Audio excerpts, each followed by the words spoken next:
Well, it seems Jared Leto has made the transition from this guy to this guy. Kind of a lateral movement, some would say. Morbius, the living vampire. Now, I'm only familiar with the character from the Spider-Man cartoon in the 90s, but the big screen adaptation allows for a little more depth than the 90s did. For one thing, no stupid hand holes. Morbius is a vampire through and through. The only difference here is he's got blue synthetic blood to help him avoid becoming a true monster. And I think Leto pulls off the dying man who wants to help save as many lives as possible kind of character. And later in the flick, he does manage to pull off the drug addict who is fighting his addiction. Because that's what vampirism is. A type of addiction. That's what it represents for modern people in most cases.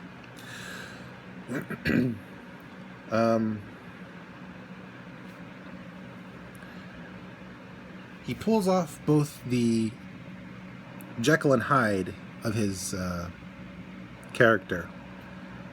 And that's what really sold it for me. As for the rest of the characters, Matt Smith, he is just having a blast playing villains lately. I mean, first Last Night in Soho, now this. He just doctors it up, if you know what I mean. And yes, he made a Doctor Who reference. At least it felt like a reference to me. And while his character is afflicted in a similar fashion to Michael, both before and after the transformation, he just goes for it. He goes full supervillain. So I hope he comes back as a different character, because Matt Smith in the Marvelverse, priceless. As for the rest of the cast, Leto's partner / love interest, she definitely feels like a person going through the standard partner who's helpless to help the equally helpless partner setup. And while some would argue that her characterization was a bit wooden, I would say it was more morose, but in a good way. The rest of the cast did a good job. There were these two cops who were like a Greek choir who could have easily been cut, but thankfully they didn't get cut because they were pretty essential in places. Never underestimate the Greek choir. Although this one character of the two was a bit wooden, I would call him more hard-nosed, grizzled detective, but without the angst. Whereas the other guy was a bit more comedy relief, but still managed to play it straight. The effects were okay. Some would say the film itself was a bit too dark. Like, turn up the projector light dark. And I would agree. But what we did see was fairly decent. The vampire effects, I think it was mostly CGI for the face, but there could have been a little bit of practical stuff here and there. And yeah, Leto and Smith both looked like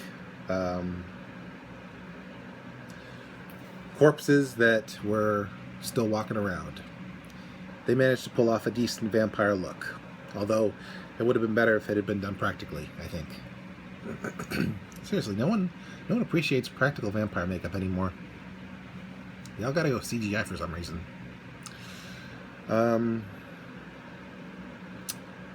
The speed and flight effects were a bit blurry, but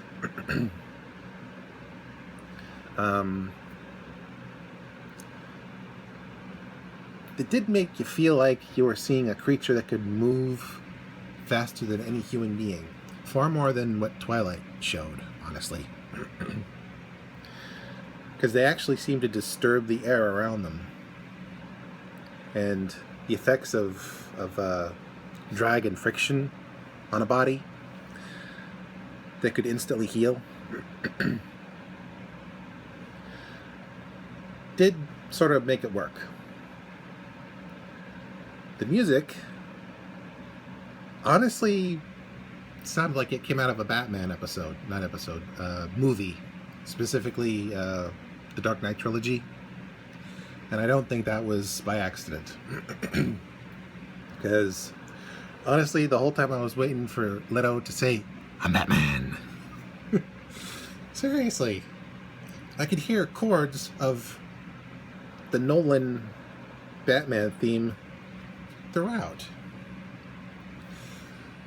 But it was okay. It worked. There was also a little mix of maybe classic horror, which sort of worked.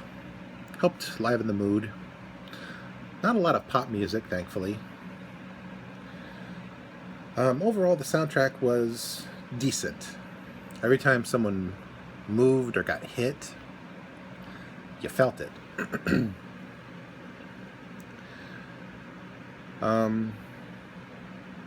So, yeah, that's about it. Morbius might be getting off to a slow start. Hopefully, it's not dead on arrival, because I want to see more of what has been set up for this franchise.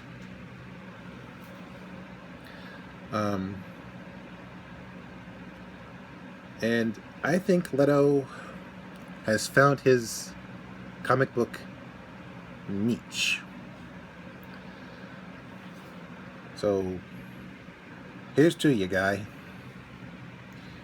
I hope you managed to keep some of the crazy, because you have potential as this character. This is Mr. J signing out and reminding you, vampires do not sparkle in the daylight. They burst into flames, except for ones that are genetic mutants.